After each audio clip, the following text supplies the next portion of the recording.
Welcome to the Afternoon Snack Podcast. I'm your host, Meredith Root. This is a podcast about... Well, hold up. I want to be part of the intro, too. Okay, go ahead. Never mind. You can do it. Okay.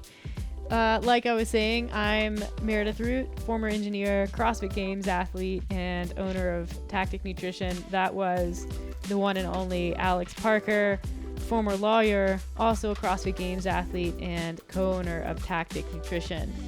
This podcast is about fitness, health, nutrition, CrossFit, business, mindset, and things that grind our gears. Wait, hang on. Ivy wants to say something. Go ahead, Ivy. She's shy. No surprise there. Our goal is to give you something to think, talk about, hopefully make you laugh a little along the way.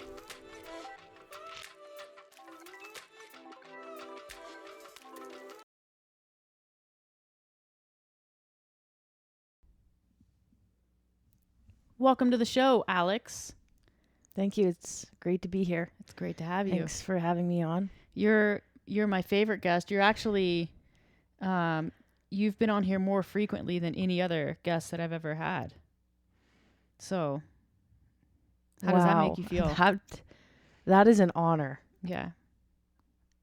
I mean, kind of a big deal.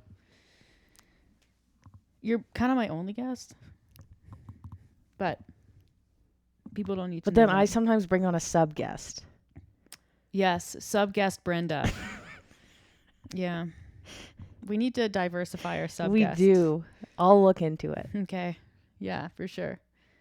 Today's Monday. The October 18th. October 18th. And we just got back from Jasper. Well, I guess last night we got back from Jasper. And I don't know about you, but the drive back felt Felt like it was about 45 hours long. well, at least you got to nap. I was also resting napped. my eyes. Yeah. You also napped? Yeah.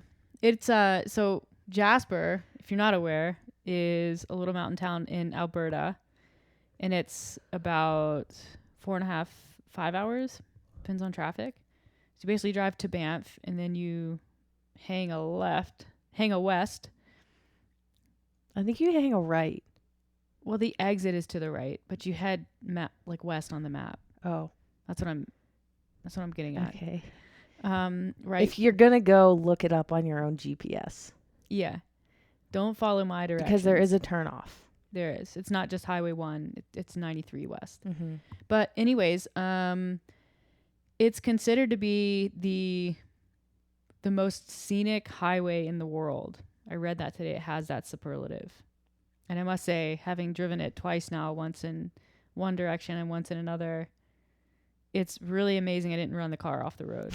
That is a very worthy superlative, in my opinion. Why I was the one driving when I'm the one who's never seen it before, that's a question for Alex. You're the one who wanted to go, so I thought, I'll come with you.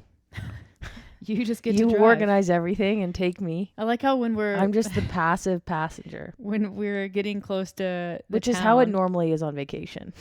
Alex is the passive passenger. Yeah. I'm just here because I know you really want me here. That's how you go through life. I don't even bring my wallet. No, you don't. We were pulling into town and Alex is like, well, you're driving kind of erratically, almost like you're not really looking at the road. And I was like, yep, that's accurate. And so we stayed at the Fairmont, the Jasper Park Lodge. And we're poor now. Which is this really neat property. And it was like it had fallen out of a Canadian tourism magazine. Like we pulled in and it's a massive cabin property. There's just cabins all over the place. There's literal elks grazing by residential cabins where you stay. And there's this lake and the mountains. And I was like, good God, no wonder people come here. And so on both days, so we got there Friday and then went for dinner, did the planetarium. So the reason we were there this weekend is every year Jasper hosts a dark sky festival. So essentially Jasper is now, ever since 2011, the largest dark sky preserve in North America. So dark sky preserve just means that they minimize. They have a lot of regulations. There are a on lot of lighting. regulations on lighting and the way that the types of light that you can have at your house, the types of street lights they use. And essentially it's awesome because it means you can walk out, of your house or into the mountains and look up and just see like 10 times more stars that you can see than you can see anywhere else. It's pretty cool. So they host a festival every year where it runs from essentially this past weekend, it's a whole week, and they do astronomy events. They have a big telescope there, a planetarium. They have speakers come in. So that's why we were there. And so on Saturday morning, we got up kind of early, not super early, and went for a run. So we basically run out of the hotel area and directly into Jasper National Park, which is incredible. We're kind of running through, and like on the way out, there's this big group of elk, mostly lady elk, which I guess is normal. And then you could kind of see one bull elk in the trees. You could see his antlers, and he was doing his own thing, just eating, not paying much attention. So I thought that was really cool. Did 10K, run back in. No, and it took us a little bit longer to do 10K than normal because Meredith had to keep stopping to take pictures and say, I mean, what? Do you see this? It's the most scenic run I've ever done in my whole Hold life. up. The reflection on the lake. We only stopped maybe 3 times, I think, total. But here I was thinking that the run we did a couple weeks ago in Banff was the most scenic run that I've ever done. That didn't hold a candle to this. So we're running back in. What? What? I mean, just look. Let me do. Alex, are you looking? Look at that mountain. Yes, Meredith. But look at that mountain. I mean, the smell. It just, it was a little out of control. I'll admit that. We're running back in, and the same group of elk. What is a group of elk called? Do we know? I'm certain that there's a name. A posse. Them. No, I think it's like a harem or something. I think it's an entourage, actually. Is it? Yeah. Oh, it's called a herd. It's an elk-courage. Well, I don't like, that's boring. Herd would make sense. Yeah. All right. According to the U.S. Geological Survey, a group of elk may also be referred to as a gang. So let's do that. There's a gang of elk. Same gang of elk that was there when we were running out, are there when we're running back in, but they moved a little bit. And I guess a couple of the ladies had crossed the street, and the bull elk didn't like that, and so he wanted to get them back to the other side, on the non-river side. And so we kind of see them, and he's at the edge of the road, and there's a bunch of cars stopped, because whenever there's elk, people stop and they want to take pictures, and that's fine. So we're kind of stopping, and we're walking up, and the bull elk sees us as he's kind of crossing the road, and he starts tossing his head around and doing bull elk things. We're probably, 25 meters away or so. And there's signs all over these national parks that say bull elk are dangerous. And, you've seen the videos. They have massive racks of antlers. They'll kill you. So we're kind of standing there, and he's, eyeballing us, and he moves across, and he's trying to collect his ladies. And this guy in a van pulls up, and he's like, hey, do you guys want to ride back? He was he's just trying to get the girls on the other side of the road. But, if you want to ride back, I'll give you a ride. We were like, no, we'll just watch him. And kind of I was at this point, we'd run 9.4K. And I was like, this is inappropriate. I need to hit 10 kilometers. Yeah, we're going to need to run it in. I have to finish the run. So, yeah, we were just going to wait on him to kind of move along. And he was moving really slow, I think, because he was watching us. But eventually, so the van leaves, and then there's a whole line of cars. So he kind of moves to one side of the car. So now there's minivans and things between us and the elk. And we carried on scoff free. I didn't have it in me to flee an elk, but I had picked out the escape route, just in case you were wondering, which was directly down the hill into the river. You should always have one picked out. Yeah. Okay, good. Yeah. Well, I'm doing all the talking so far. Do you want to chime in? Yeah, so then on Saturday, well, then we spent like over an hour in the hot tub, which was amazing. And surprisingly enough, there were no like really annoying people in there, which is a first for me. There's always some loud talker Mm-hmm. or like weird couple.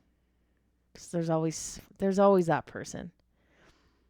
And if you don't know who I'm talking about, you're that person. And then we had dinner. Yeah. So the package, which I was thankful about because the previous night we had gone for dinner at their restaurant and I had ordered like a poke bowl. It was a beet poke bowl. It didn't have meat on it. And it was $24. yeah, I mean, that's the fair amount. And to put meat on it, an additional piece of meat for a glazed salmon, it was $12 Oh, my word. additionally. How did On you top of the manage 20, that? it was a $36 poke bowl. My goodness. And I will tell you that was the smallest piece of salmon I have ever seen. Maybe it was wild caught. I like think what it local. was it was like a spare piece that they had cut off an actual serving of salmon. Oh, It was like they had a 5-ounce piece of salmon and they needed to make it 4. So they had a spare 1-ounce piece And and they're that like, was put it your- on the poke bowl. yeah. That's very expensive. It really salmon. was. Yeah. I was $12 glad I an wasn't ounce. paying for it. Yeah. You're welcome. That's my treat. So anyways, the next dinner was free. Yeah. So it's It was included included. in our Fairmont So package. really it was $250 each. It was not $250 each. Don't be dramatic. $249.99. It was. So when I bought this package, Saturday night dinner included. Okay, fine. I make certain assumptions based on the fact that we've basically been doing everything as a group of 2 for 18 months. And 3 including Ivy. including Whenever we go out or Yeah. stay in. I mean. Yeah. And I'm just sort of getting back into like to socializing and being around big groups of people, and it's a little bit weird. And so I think I was shocked and you were too when we walked in for dinner, and it wasn't just 2 of us at a restaurant. It was a seated like giant ballroom with these big round dinner tables, and you were sitting with other guests. 8 people per table. 8 people per table. Or And at least so- there were 8 seats per table. Yeah. And so I misunderstood the itinerary for the evening, and dinner was 5 to 7, which meant like show up at 5, and that's sort of when dinner service begins. I thought it meant like come anytime because maybe it's a buffet. Totally missed. So we showed up maybe at like 5:30, 5:20, something like that. Not super late, but It was casually late. It worked. yeah. Late enough where all of the tables are occupied. Had somebody at them. Okay. So There were no completely open tables. There was one that we spotted. I was like, oh God, thank God. Reserved. Damn it. So we're now And we're at that point I was like, we need to leave. now we're in The hell and out you of have to here. understand too, like we're both on certainly the introverted side of the spectrum, and Alex is so far on the introverted side of the spectrum that I think you have borderline social anxiety. I've jumped off the edge of it. Yeah. So this is a bit of a social nightmare for us right now. And so we're kind of like, we're in the middle of all the tables and kind of like looking around trying to find people, like like a table that has space for us, and then B, people who look like, we would like to sit with them, or they would I like was to sit with hoping that us. We're well known enough in the province of Alberta that maybe if we walked around enough, somebody would recognize Someone us. would adopt us. Oh my gosh. Alex and Merritt, do you need to sit here? I'm like, yes, who are you?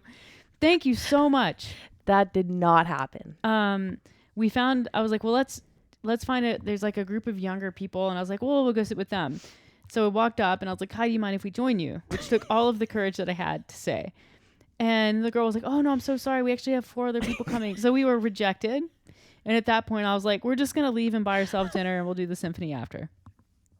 But so we retreated to the perimeter. Yeah, of the I was like, we ballroom. got to get out of the middle of this and get a handle. We're in it. We're too close. We can't see our options, and I'm sweating.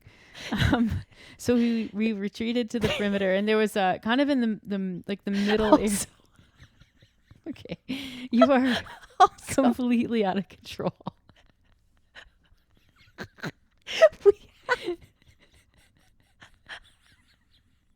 I'm just imagining us.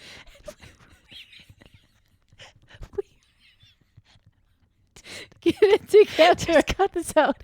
We were wearing matching outfits. We were both wearing like tights with Blundstone boots and like semi oversized. Like, The only difference was the color. Hers was like a grayish pink and mine was gray, and My she top. had a turtleneck. yeah. I just realized. Why did you have to point that out? I don't know. Now I was I'm just mortified. imagining us in this environment, and we're just so awkward. Moving around as a unit with a uniform. God, my boots are brown also. Yeah. So, and I guess also a lot of people dressed up for dinner and then planned to go back to their room and change for the symphony, which was outside. We just dressed for outside. Which I'm also now just realizing. Yeah. God, I'm sweating. Reliving this is hard. So we get a good like overview of what's happening. A very pulled back, and we spot in the middle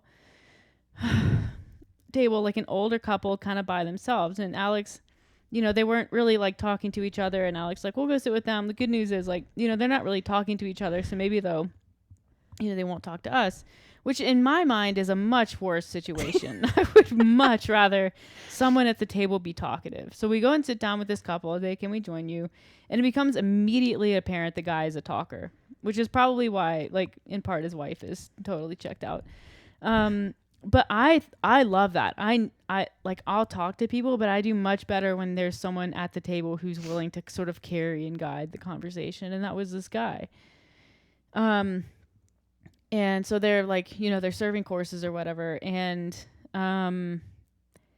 he starts telling us, he's, asking all about us and where we're from. And, they live in Jasper, so they're locals, but they have family in Calgary and 2 grandkids. And, their grandkids ski. And so they start telling us kind of like all about their life, which was fascinating. So I think the guy must have been from like up in the Yukon.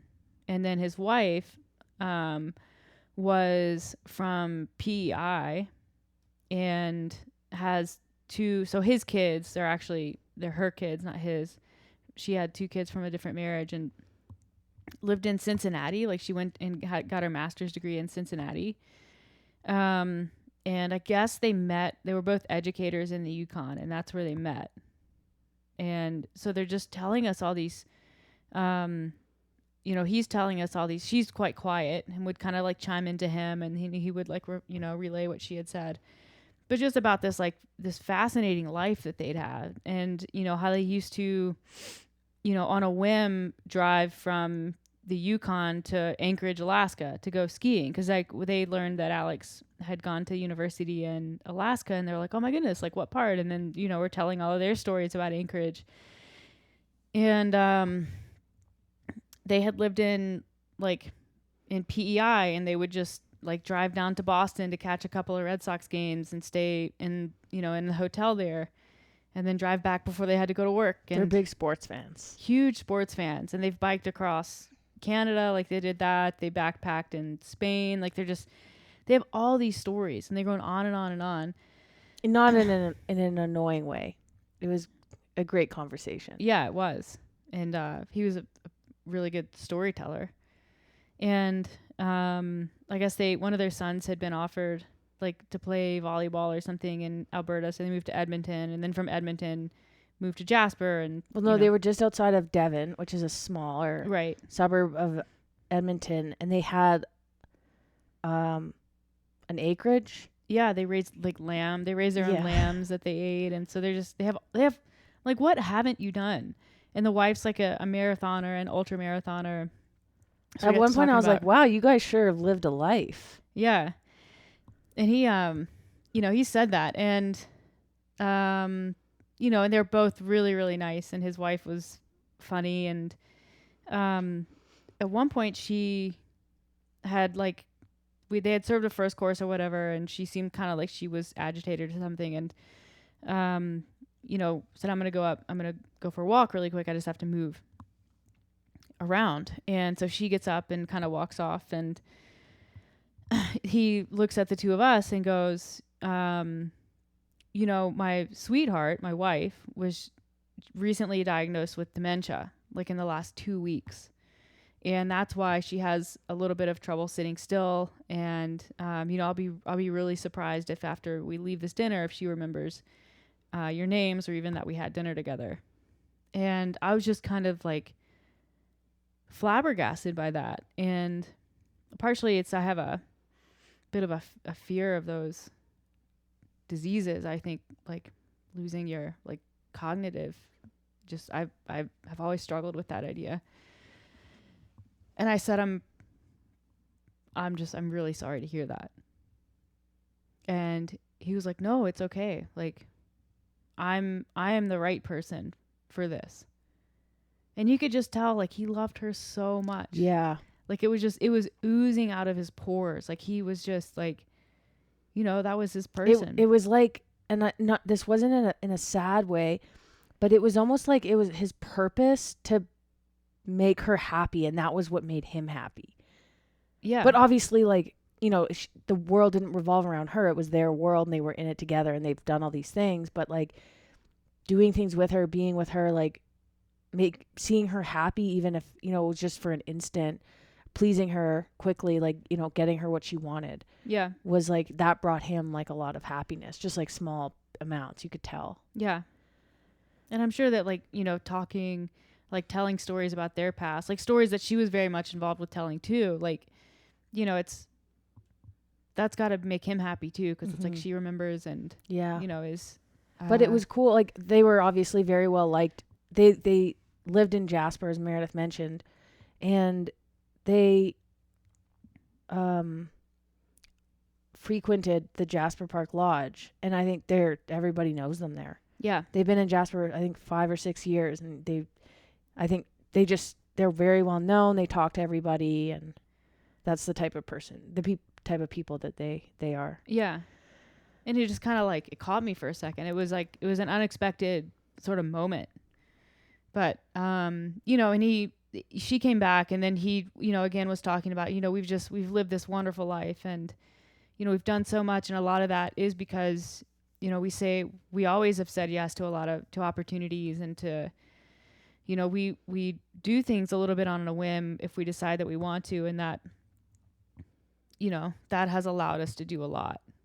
And I was like, that's a really valuable sort of life lesson there. It's like, you never know what's going to happen when you're older. A lot of people save their living for when they're retired, and it's like, you should do a little living now while you're young and while you can. Like, make the memories so that, when you're older, you have, if nothing else, like worst case scenario, you have those. And I believe the right people find each other. And he, that's clearly the case with them. I thought it was pretty profound. So anyways, after I stopped weeping openly at the table, which like I almost said he said that, and I was just like immediately was like, don't do it. But I was so like overwhelmed. We gathered our things and went to the symphony under the stars. We got really good seats too. It was nice. There was some like VIP, and they were sitting in Adirondack chairs, like bigger. Yeah. It was outside, so you had to dress warm. There was some fires and stuff. And then there were, I think, like 400 people. Yeah, it was a lot. And then behind that, they had just had little like fold-out chairs, and it was kind of like 2 by 2. What was like, it was a row. Each row had like 20 chairs, and then it was split in the middle, like where you walk down, like a big wedding. Yeah, but each chair, there was like a set of chairs, like 2x2, kind of like They had there were set it two up in together, and then pairs. like there was like a foot between each pair. And so we kind of like got down there, and we were the second row in the non-VIP area. So we were pretty close. And I was like, this is amazing. Like, we're basic, because I wanted to see the instrument being played. Like, I wanted it up front. And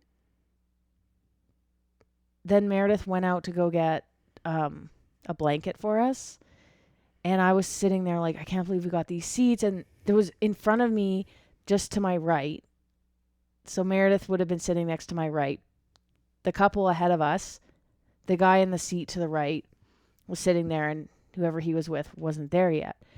So his wife comes and sits down, and she is wearing the biggest red furry hood I've ever seen. On that a like coat. splayed out on a coat. It's like a Canada Goose hood, but more obnoxious. Yeah, it like was really quite something. So she sat down, and basically my amazing view of the front stage of the symphony was a red hood, completely covered. with fur, and like it was like comical. It was like something that would have happened to Larry David on Curb Your Enthusiasm. It is exactly what I would expect to happen to me. Yeah. So basically we had to like scooch our chairs bit by bit. Shimmy. And so I was basically sitting right next to the duo beside us, but Worth it. worth it. Yeah.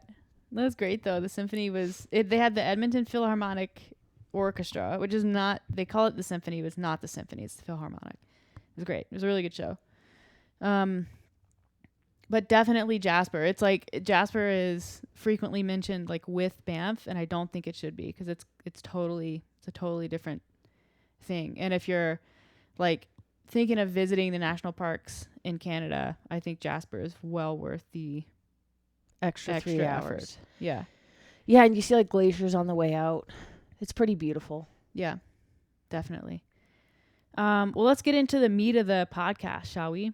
So what we wanted to talk about today, we just thought it might be a fun topic, a light topic, and one that we kind of, talk, because we're in both the fitness and nutrition space, are some parallels between the two, specifically regarding, I guess, common mistakes or flaws, or what causes people to not have success, and then how tendencies in fitness tend to also be mirrored in the nutrition industry. So with that said, Alex, what is our first parallel? Too much, too fast. Well, what do you mean? Well, okay, so take running, for example. You see a lot of people are like, I'm going to start running. And I personally am very excited when this happens, because I think everybody should run. And it's like, oh, running is too hard. Like I keep having to walk, or, I'm doing this like Nike Run app, which is what one of my clients recently was telling me about. She's going to do the Nike Run app for beginners. It was like a couch to 10K or something. And the thing is 5 days of running a week. 5 days, 0 to 5. And like there's no pace. It doesn't, like, there's no walk run. It's like you just apparently are supposed to be running like this and fitting it into your schedule and like creating the habit of going out and doing it. So what ends up usually happening with those people, who go from 0 to 5 or like running every single day, is like they just, not everybody, but they just get burnt out, or they hate running because it's so hard. Yeah. Because they can't run because they're running too fast. Well, you see that a lot with people who are coming from, like you were talking about couch to 10K. How about CrossFit to 10K? Mm-hmm. Or CrossFit to marathon? Like you see this all the time with people who go from CrossFit, and like technically I think CrossFit in the class setting is a bit of a flawed methodology, in that it's the expectation is intensity. Everything has to be hard. It's CrossFit. If it's not hard, you're not doing it. And so you get these people who have these CrossFit brains, and they go out for a run, and they're just running way too fast. They're running, like they're sprinting. They're running paces that are unsustainable. And so no wonder you spend a week, maybe if you make it 2 weeks on a running program and you feel like dogged, it's because you can't do it. And also these people don't stop doing CrossFit classes. And so you just end up stuck in this kind of like, moderate intensity trap where you're not like, it's very difficult to make progress in that like intensity domain. So the solution from a running standpoint is to just slow down. Do most of your runs slower. Like, don't do so much if you're coming, like, if it's a couch to 10K situation. If you do have some capacity from fitness in other areas, like, most of your running should be done at a fairly, like, conversational pace. You should be able to, like, look over to the person you're running with and have more than, a 1 word or 2 word conversation with them. A really great way to get into running is to do like 1 minute on, 1 minute off. And then maybe gradually go up to 2 minutes on, 1 minute off. Because asking somebody, even somebody who's done CrossFit and who considers themselves to be in pretty good shape, to go and run 5 kilometers, that's like 30 plus minutes of running without stopping. Like, people are not used to doing 30 minutes of anything without stopping. No. Because especially if you're coming from CrossFit or coming from the couch, it's the same scenario. Yeah, and even people coming from CrossFit, like there's some value in intensity, I don't want to like understate that. But a lot of people, when they're just getting into CrossFit, they do in an AMRAP or something, they'll do a few hard seconds of exercise and then they'll rest for double the amount of time. Like, there's a lot of rest in CrossFit. So it's a different, like, when you're like, all right, you're going to go do one thing and one thing only just for 20 minutes without stopping. Like, that's a very daunting ask for some people. And then you have people who start CrossFit, and again, it's the same thing. It's like you have people who don't take rest days. They get so into it. I was one of these people, and then all of a sudden you're just like absolutely exhausted. I think I once worked out for 28 days in a row. I worked out for way more than that. Yeah. But like sometimes those were runs. It wasn't like all high intensity CrossFit. It was CrossFit or lifting 28 I don't know days in a row. how you did that. But people do. I have like clients who like don't take rest days. I'm like, what are you doing? How are you alive? Yeah, barely. So how do we see the same the same trend show up in nutrition? The big one is the all or nothing attitude. And that can be from like just a day incident, or it can be something that happens like long term. So like on a bigger scale. So you could have somebody who it's like they have absolutely perfect macros, weigh and measure everything down to the very last gram, and they hit everything perfectly, and they do that for 4 days, and then the 5th day or on the weekend they go out to eat, and it's like, well, shoot, I don't know what's in this breakfast. I'll just not track it. And then they go to a donut place, and it's like, oh, well, I don't even know what I had for breakfast. I'm not tracking anyways. I'm just going to have a donut. I'll just have 2 donuts. And then you go off and you have lunch, and you're totally off track, and it's all or nothing. And then you can also see that on a bigger scale where you have, a really good stint of a month, and you get this right, kind of like running beginners, getting into fitness, where you go like 30 days straight and you've got this great streak and you're super motivated. And then all of a sudden you're like, yeah, this is a lot. This is too much. I can't see myself doing this long term. Yeah. So they like fire their nutrition coach and they go back to doing exactly what they used to do before. Yeah. You're like, oh, if you'd only listened to me, like, we needed to strike a balance. Yeah. Like when I ask you, like, hey, how is this going? Do you think this is sustainable? Yeah. Maybe you should, be honest with yourself. Yeah. Take a step back.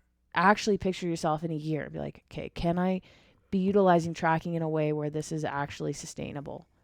That sort of thing. Is tracking sustainable? Yeah. A lot of questions can be asked. Yeah. And then I think, there's the all or nothing mentality, and then there's, what I like to call the diet overhaul mistake. And it's someone who, they commit to a nutrition program, diet plan, whatever, and they want to change everything about their diet. They're like, well, no, that's not working for me, so I don't want to do anything like that. I want to do, whatever, clean eating meal plan, whatever. And I get these people, and, I'm like, well, what was your diet like before? And they tell me, and, then I'm like, okay, well, what's the plan moving forward, or what do you want to do? And they're like, oh, I'm going to do this, this, and this. I'm like, well, I don't think that's a good idea. Like it's going to change too much. You want to change a little. Like this the idea, and like the right philosophy with nutrition, I think, is like figure out what the minimum effective dose is. Like figure out what's the smallest change that you can make that's going to have the biggest impact for the longest amount of time, and then just make that change. And then when that change stops working for whatever reason, because you've maximized the potential of that one change, add a layer, make another change. But it should be stepwise, minimum effective dose. Because then, I mean, you might be in a situation where like 6 months or a year down the road, your diet is completely different than what it was. But the expectation that it's reasonable for someone to do that in a weekend after one grocery trip without cleaning out your cabinet, that is absurd. It never works. It never works. And people will, like, they'll say, no, I'm like, it's fine. I'm going to do it. I'm like, okay. Talk to me in 2 weeks. Yeah. I mean, we've all had those clients, and by we all, I mean us too. I speak for ourselves. But they'll get the plan, and there's a lot of information in that plan. And we want to provide a lot of information up front. But it's like, I'm going to start on Monday. I need a few days to like go to the grocery store and do all my meal planning and like overhaul everything.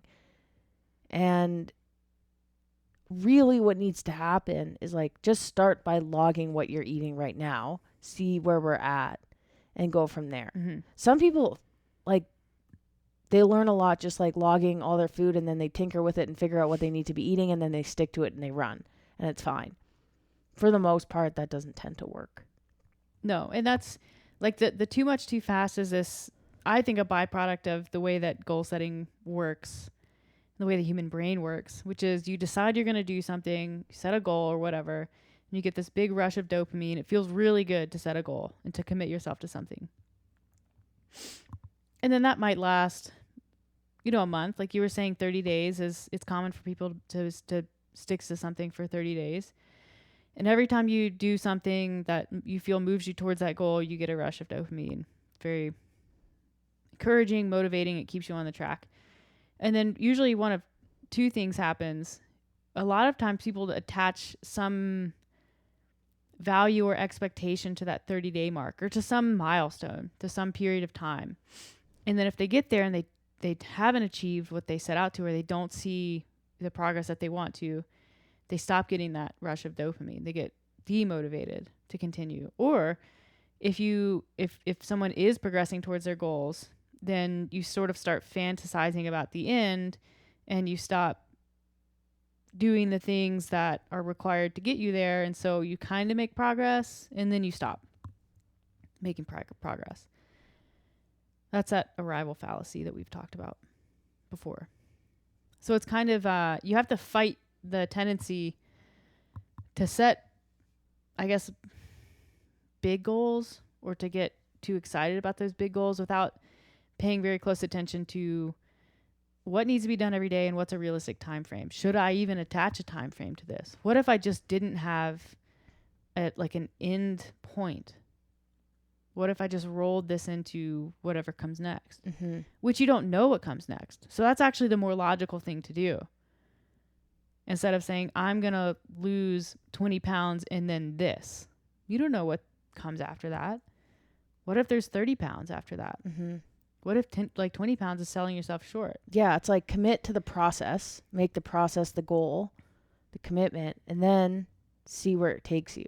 Yeah, you remove the ceiling on the what's possible. Anyways. All right. Next parallel between fitness and nutrition. Program hopping. This is one of my favorite ones because it's so common. Yeah. And you see program hopping, you see it on a micro level and you see it on a macro level. So most people in CrossFit think program hopping, and they think, there's that person that does Mayhem for a month, and then they do Comp Train, and they do Misfit, and then maybe they get a individual coach, but they don't like that because there's no whiteboards, and they go back to doing Training Think Tank Blog, and they just do all of them, right? And it's one thing after the next, okay, now I'm going to do Marcus Philly's functional bodybuilding because I want to look lean. Okay, but the Open's coming, so I'm going to go back to Misfit and torch my adrenals.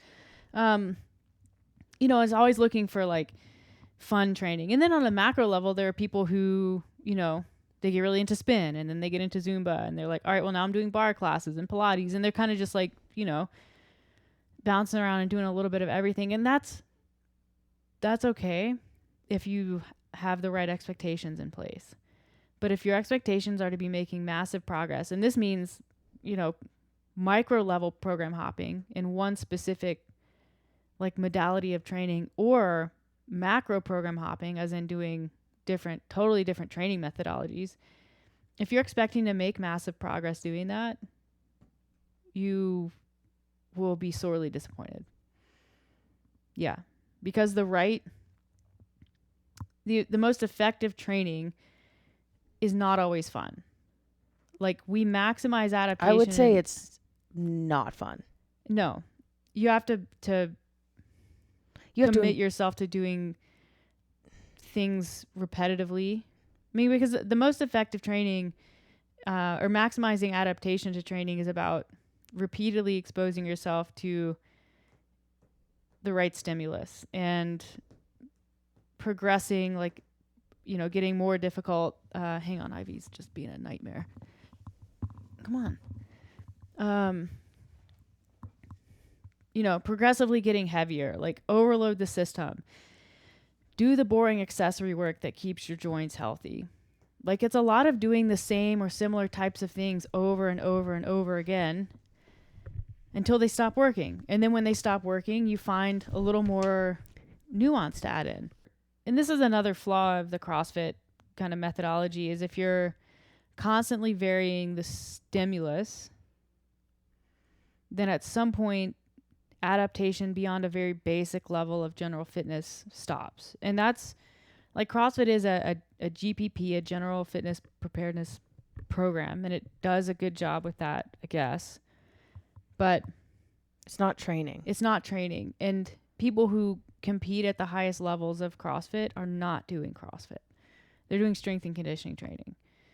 And so that's a big disconnect between CrossFit affiliate programming and CrossFit, the sport programming. And, like, honestly, just good programming in general. I think CrossFit lacks the nuance of a well-designed strength and conditioning program. Well, the whole point of, or what they say about CrossFit, is that it's random. Yeah, I mean, they have the hopper. But, like, you talk to any actual, like, well-educated, knowledgeable strength and conditioning coach, not one of them is going to say, yeah, you should have a completely random training schedule and there should be no progression. Yeah. You just do whatever you want. But again, I think if you take a totally deconditioned person off the street and put them in a CrossFit gym, that will work for a period of time. Yep. And then once that time comes to an end, you have to find progression. Period. I don't think that is a debatable point. Unless you say, I'm okay not progressing. I'm okay with general physical preparedness. I'm okay being where I am. But I know a lot of people who are looking to constantly progress and frustrated at the lack of progression. Yeah, you're only going to get so far when, you see snatch once or twice a week, and when it's programmed, it's 1, 1, 1, 1, 1. Or you see snatch and it's in Amanda. Yeah. And that's the next week. And, you missed Tuesday, so you're not back squatting on that week. Mm-hmm. So you're only back squatting on, 3 times a month. Or maybe you're back squatting one week and then the next week you're doing front squat or overhead squat. Yeah. So you might not back squat for, but once a month anyways. Yeah. So for somebody who wants to just, like, be strong and, like, have functional fitness, it doesn't really matter, like you said. But if you're looking to compete or looking to actually improve, you're going to need a little bit more than that. How does this show up in nutrition? I think there are those people who are always looking for, like, what's the next diet? What's the next big thing in the diet industry? I'm going to do that. And it's been everything. That's been going on for ages, like Atkins, South Beach diet, like, diets that are way older than we are. Also, I think Atkins was actually just the keto diet. Oh, yeah. I mean, like, it's like 0 carbs. Yeah. Yeah. But you could eat whatever fat you wanted. But like way back then, they didn't really have a way to measure blood ketones. Yeah. So, or at least not easily. So yeah. But always looking for what's the diet that's on the magazine cover? What are celebrities doing? What cleanses are popular? That kind of thing. So they're just constantly dieting. And what do we know about people who constantly diet, Alex? Never works. Well, yeah, obviously. Why are you questioning me? I don't know. They tend to gain weight. Like there's that I'll find the study. So I was right. You were. I wanted you to say the different words. People who are constantly trying to diet tend to increase their body weight over time. So not only do they fail to lose weight, but they tend to be successful in gaining it. Is that because they come off the diet and they're just like, fuck it? I don't know. What? I think it's probably the diet rebound a little bit, because that's been documented. And I think it's like that just starts to affect your psychology and your relationship with food. And if you do that too long, like the way you see and think about food completely starts to change, and you attach emotion to it, and now you have an emotional eating problem. And I think it's a lot of different factors that just kind of start to snowball over time. And I'm sure there's a more like the psychology to that is probably far more complex. And then there's, absolutely. the people who seek out dieting and all of that kind of thing. But again, it's a lack of response because there's an inconsistent and not scientifically based stimulus. I had a client this summer. She's no longer my client. It was fine. She just ended she had a 6-month thing and then she ended. But at one point she was doing so well. And it was like, it all came to a head. It was like, this is working, but like, I'm kind of losing motivation.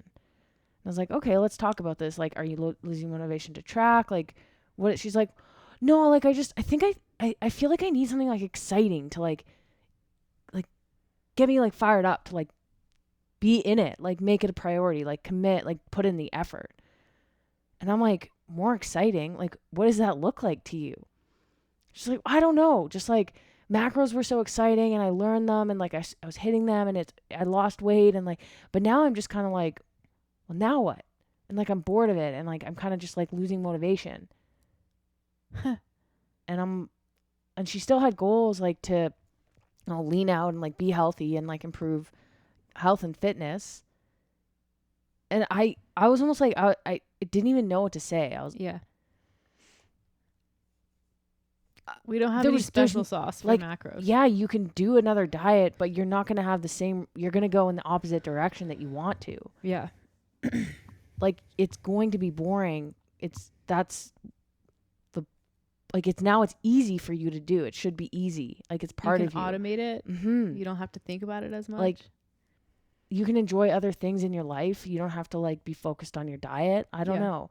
It was such an odd thing to hear, but I think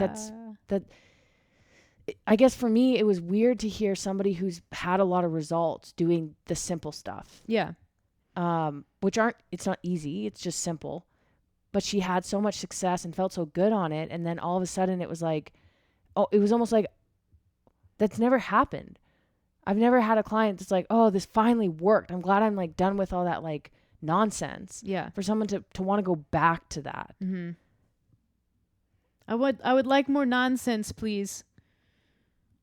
I didn't know. I was like, there's nothing I can recommend here. I need a little more chaos in my life.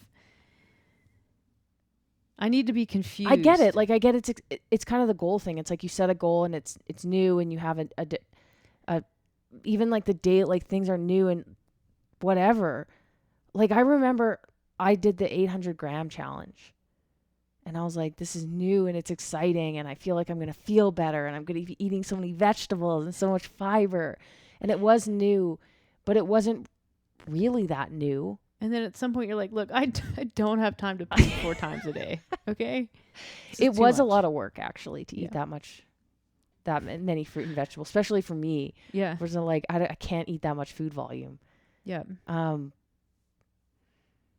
I thought that was, like I said, I get the new thing, Yeah. but at some point, like, it doesn't work. It's like, Find the most simple stimulus that you can respond to and do that. That's the theme. yeah, Okay. You ready to move on from that one? Yep. Let's do the third and final fitness and nutrition parallel, which is dogmatic approaches. I know I said the last one was my favorite, but this might actually be my favorite. This one's a good one. So when we talk about dogmatic approaches, this is the way that fitness and nutrition exists on the internet or in general today. And it's because it sells. It's like click culture. People love this stuff because like they want to hear like, yeah, this is the best way and screw these guys. Like that's our world. And that's the way that people love extremes. Yeah. I mean, have you seen the guy on Instagram who says all he eats is liver and that's why he's like super jacked? I haven't seen that. Okay. It's absurd. So he obviously sells something and he's like this shirtless mountain looking man and he's like, all I eat is liver for my health and this and essentially sells that idea. But like you look at this guy and he is on so many drugs. He is on steroids selling a dietary approach. And that's the world that we're in. We're going to talk about CrossFit again because it's the one that I know the most. But also, like one of the most dogmatic approaches to fitness that I can think of, and usually, like not always, but typically at the center of a dogmatic approach to anything is a dogmatic human being. A guru that has a little bit of guru syndrome. So what do I mean by guru syndrome? Guru syndrome is this thing that, when you think of Joe Rogan, like that type of guy, and like a know-it-all. Yeah. And it's a person who, kind of lives in sort of hypotheticals. And if you listen to Joe Rogan, like, you pick up on that. He's like, what if this absurd idea? And that's how Joe Rogan starts bullshit conspiracy theories. He's like, well, you can't prove that it's not true. That kind of thing. And I'm talking like Brad. Those people who, sorry, this is just an interjection. Those people who think it's funny and like enjoyable to play the devil's advocate. Yeah. That's like Joe. That's like Joe. And those people drive me absolutely crazy. They are like, I mean, we could have a whole conversation on how there are people in this world who are contrarian just because they like to be contrarian. So it doesn't matter what you say, they're going to argue with it. And you're starting to see that there's actually way more of those people in the world than maybe you originally thought. Like as a person who went to law school, nothing is worse than debating somebody who doesn't have actual factual evidence. Well, no, because what those people are, it's like basically saying like, well, you're saying he did it. What evidence do you have? And they're like, because my friend's mother saw it. It's totally anecdotal and probably made up anyways. It's hearsay and it's like just complete bullshit. Or they'll straw man you. Or they'll just be like, well, it's because it just happened. Yeah. What? That's literally how people argue now. Well, because of this is probably going to happen. They are masters at logical fallacy, just drawing all kinds of conclusions. And what logical fallacy is what I like to call complete bullshit. Yeah, but you should it's helpful to know what they are so that you can observe them being used. And as soon as you observe them being used, you can kind of like start to discredit the people who are using them. 'Cause it means they're really dumb. Yeah. Or you just like leave and stop wasting your time on these people. So anyways, guru syndrome, people love hypotheticals. They always like to make things seem like more complex than they are. They love complexity. They overreach on knowledge. So you see Joe do this a lot. And bring it back to CrossFit. you see Greg do this a lot. You know, Greg likes to tell people that he almost got into med school, or like he could have gone to med school. He could be a doctor, but he's not. And it's not to say that he's not a smart guy. He probably is plenty intelligent. I mean, he created a very successful business model. He's spoken at Harvard before. But there's a tendency to overreach, and they don't typically have like sources to cite, or at least not good ones, not complete ones. And when you talk to an actual an expert on a subject, if you ask them a question they don't know the answer to, what do they say? I don't know. I don't know the answer to that. I'll look into it and get back to you. Or I'm not sure. I can't speak to that. Gurus, they have an answer or response to everything you pose to them. Like, they're going to have something to say. They love this. And this one's really apparent in CrossFit, the us versus them mentality. It's a false mentality, but they have to create this like conflict, you know? It's CrossFit versus Globo gyms, or it's CrossFit versus NCSA, or it's CrossFit versus Big Pharma, Coca-Cola, Big Sugar, like all of these things. It's very much like, you're a part of CrossFit, you're with us, and you hate them over there. And that's like, you know, people love they love to feel like they're on a side or like a team. They're fighting for something. Typically they're selling a program of some sort. They adhere to weird diets. I mean, Joe Rogan, hello. The dude like ate only meat for 90 days or whatever. He's always doing something absurd with his diet, despite the fact that he's injected literally everything into his body. But he won't get the vaccine. He's actually never said that he won't get it or hasn't already had it. The thing that bugs me about Joe is at the start of his bullshit podcast, he'll be like, yeah, I'm just a comedian who's into MMA. Like, don't listen to me. You know, I don't know what I'm talking about. And then he'll say some crap about thousands, like millions of followers, listens and views and whatever. But then he'll go on about how, you know, COVID's a big government hoax and conspiracy and this, and this. No, but don't listen to me. I'm just a comedian. It's like it allows him to abdicate responsibility for what's coming out of his mouth. It's crap. You know, and the gurus in nutrition and fitness offer narrow interventions with a massive impact. So again, like, talk about CrossFit and then bridge the gap over to nutrition. But what's Greg's, one of his most famous quotes, which is, "We sit collectively in unique possession of an elegant solution to the world's most vexing problem. And it may be so elegant that it's optimal." And he's talking about CrossFit being the solution to chronic disease of all kinds. And it's actually kind of absurd when you sit and think about it, because if you know anything at all about epidemiology, sociology, like, you know that the root cause of chronic disease has a hell of a lot more than what people are doing for exercise and the foods that they put in their mouth. It's a socioeconomic problem. It's an education problem. Well, there's so much that's so superficial. Well, it's reductionist. They will argue, well, you can't argue with the fact that if people overeat this and this and they don't move their bodies, and they're at greater risk of chronic health. Yes, that's true. But it's also reductionist, and it ignores the complexity of the problem. And you're throwing a really simple solution at something that will not respond to a really simple solution. But again, by doing that, it allows them to, and people who are disciples of this, it widens the gap, and it allows to say, well, if you can't do this, it's so simple, then, you know, maybe you deserve to be sick or this. Like it creates this narrative where I think we begin to lack empathy and compassion for people who don't deserve that type of treatment. That's what I think.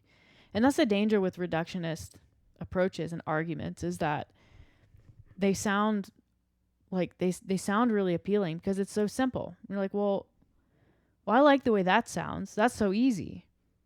I'm going to go with that, because that's a hell of a lot easier than me, a lay person, trying to like begin to understand the complexities of demographics and socioeconomic disparity and income disparity and poverty And education. and education and racism and how racism exists and has existed forever in the medical system, and prejudice and bias, and how all of those things impact health outcomes. And geographical location. Yes. Access. And so that's the real danger here with these types of people. And they exist in fitness and nutrition. You see the same thing with, guys like, I don't know, Tim Noakes. You see, if you eliminate this from your diet, then this. If you eat this way, then you'll be healthy forever. You'll never die. Literally. You'll stay alive forever. Like, that's the kind of crap that people perpetuate on the internet when they're trying to sell a nutrition program. They want you to believe that. They want you to believe that the best version of yourself, the healthiest, the happiest, the wealthiest, the sexiest, is just one diet book away. Read this book, do this diet, you'll be happy. You'll have everything you ever wanted. You'll have healthy kids who are really good at sports. Like, whatever it is. It's the same. Mm-hmm. And so, yeah, it's anything with stupid rules. Diets. We've talked about these all day long. Yeah, we don't need to rehash it. Everybody knows those diets. Keto, carnivore, snake diet. Juice cleanses. what? Intermittent fasting, really? Fasting for multiple the purposes days. of superior health, which has been disproven time and again. People still do it because they want to believe. And again, you can't discount the placebo effect, but the science beyond that is not very good for any of them. So, let's wrap this up. This up, shall we? So, give me. You know what's interesting? I will make this point though. Okay. With CrossFit is a training methodology, but within it is a pretty and we've talked about this, a paleo diet. There's a nutrition, like you said, a lot of these gurus or people who have these dogmatic approaches eat a specific way or promote a specific diet.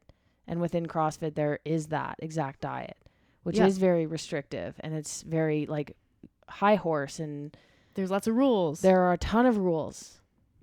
And it creates this separation, I guess, from us. It creates us versus them. Yeah, and what's funny is all these extreme approaches, if you look at them, CrossFit talks about it being this great solution to this big problem, when really all it is just moving your body. You're just people who walk it is very simple, and it could solve the big problem, but it's not anything that's actually that you didn't create the internet or a burpee. No, it's just you're just getting up and and paleo, it's you're just eating non-processed foods. It's pretty simple. But it's talked up. It's complex, in a way, but they also want to argue that it's simple. It's weird. Yeah. I read the Paleo Solution when I first joined the cult, and I was to people I want to go back to everyone that I worked with and just apologize. And I know I've said that before, but I was I can't believe you're eating peanuts. That's a legume. What? Peanuts poke holes in your stomach. What was I doing? Good Lord. No wonder they encouraged me to leave. They didn't. Is that raw honey? Is it raw honey? I know, it looks kind of clear. It's too viscous. But what the hell, man? Anyways, let's not with that anymore. But it's like suffice it to say,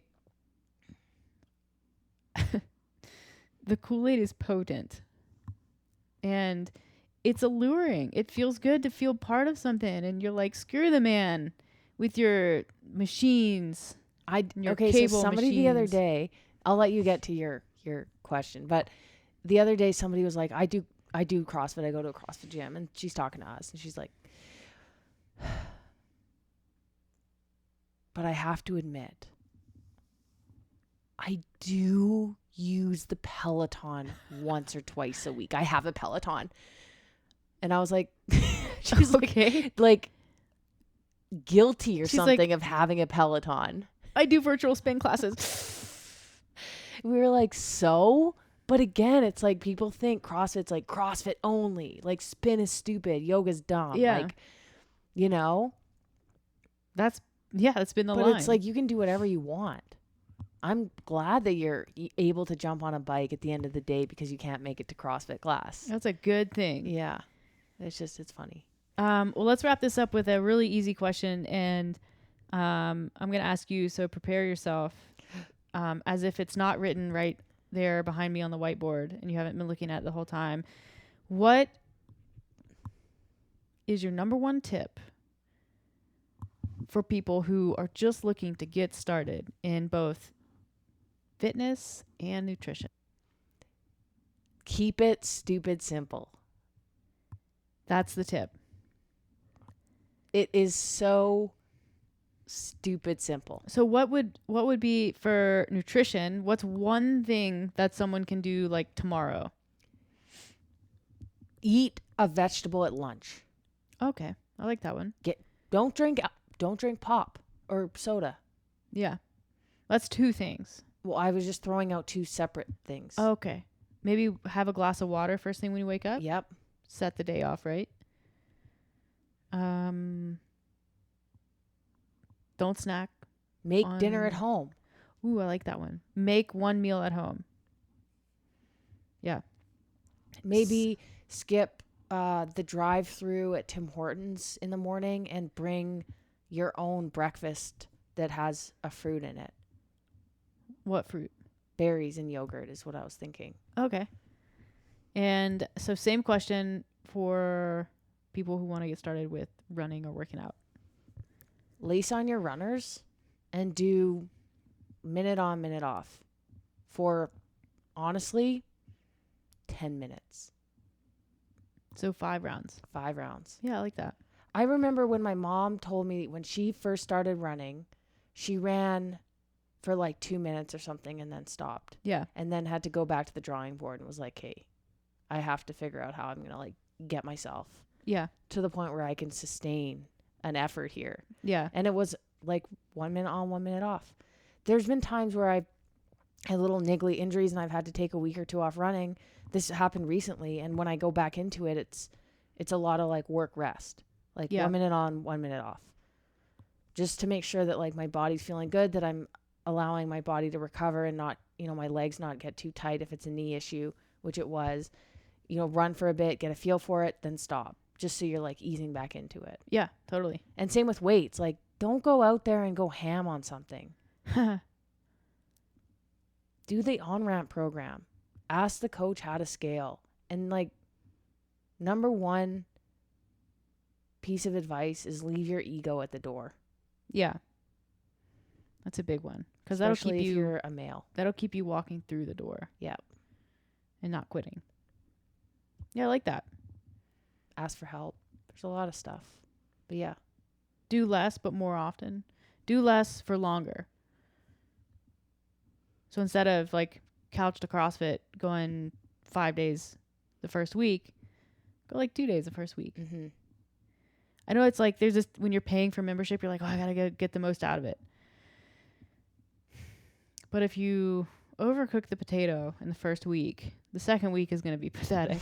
And then you're going to be embarrassed and you're not going to want to go back. Yeah. So 2 days first week, 2 days second week, maybe 3 days the third week, but probably still 2 days. I have just another client story. She's just one of my she's just textbook client, like exactly just the best. And she started, her goal is to lose weight. She like doesn't exercise, hadn't really ever done like a diet program, and basically like, started hitting her protein, then her calories, then her fat and her carbs. Now she hits her macros. She's trying some different things with her foods, but on the first time it was like she's not trying anything crazy new. She just kind of like worked in simple foods. And then after a few weeks it was like, she's working on her sleep and going to bed earlier, so that was started to incorporate. And then I think it was like maybe 4 or 5 weeks in, I was like, well, what about like exercise? Have you considered incorporating a couple days of exercise? And yep. So now she goes to Orange Theory and she's up to 3 days a week. And it's like, it's very incremental. It's very doable. And it's not all at once. And she's having great progress. It's very slow. She's patient and just enjoying it. And it's all manageable. Yeah, like you shouldn't really be having to fight the urge to quit doing what you're doing. Mm-hmm.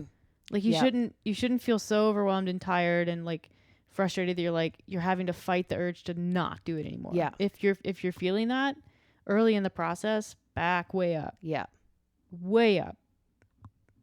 All the way to the beginning. Yep.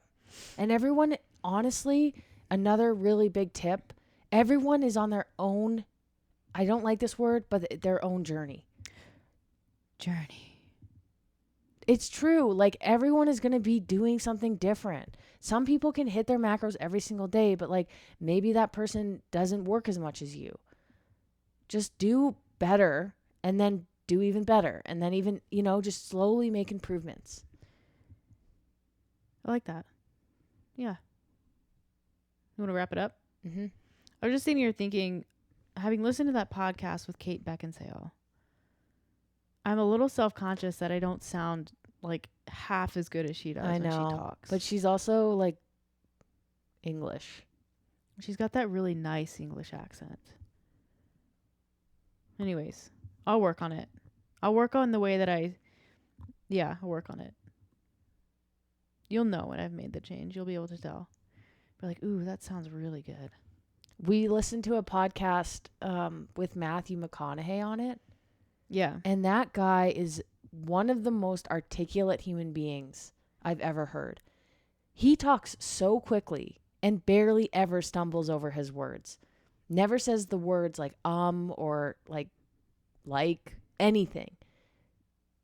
It's really unbelievable. But I imagine that you're trained. Comes with the territory. Yeah, as an actor, I reckon. But it's pretty incredible. Yeah. Some people. All right. Well, thank you for listening. As always, we hope you enjoyed it. Speaking of not stumbling over my words, I feel like I get going really fast and then I forget to open my mouth and then everything just sounds like gibberish. Thank you for listening, as always. You know where to find us. If you have episode requests, DM Tactic and we will try our best to accommodate those. And we'll catch you again soon.